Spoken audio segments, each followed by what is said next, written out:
आज बाईरोई ठारे रामकृष्ण नंदकर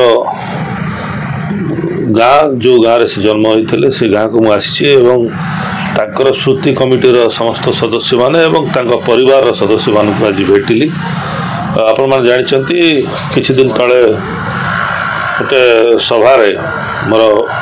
छोट बेलर कहानी को सीटा व्यंग रूप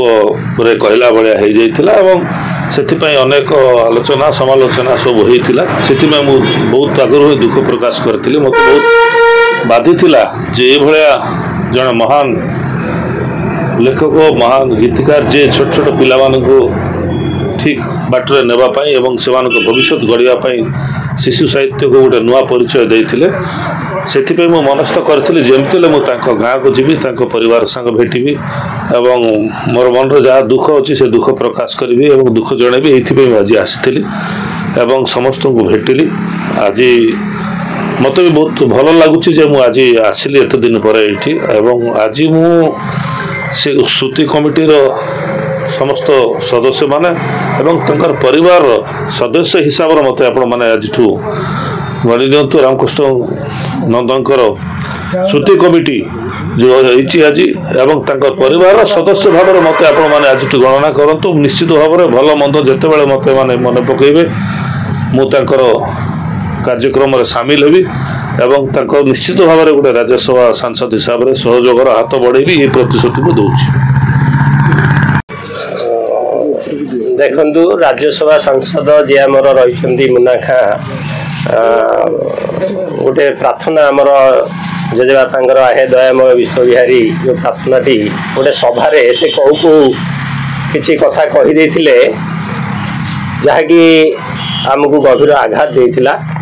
एवं ये घटना को लेकिन गोटे आलोचना पर्यालोचना राज्य स्तरीय होता से घटना को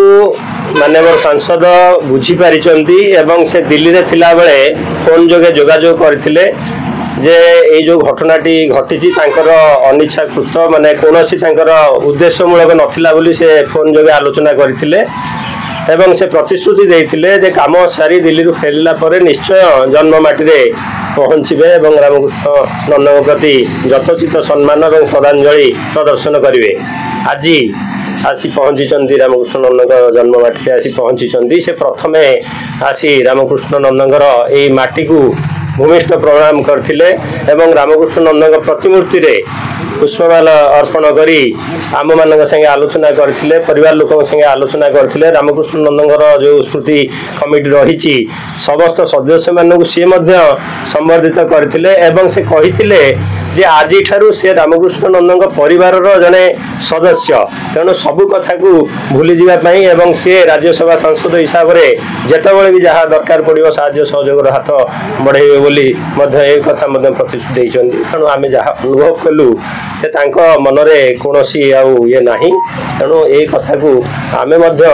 स्वागत करूँ एवं जहाँ गोटे सौहार्दपूर्ण वातावरण भितर आज समाधान निश्चित रूप से जड़े कलाकार जड़े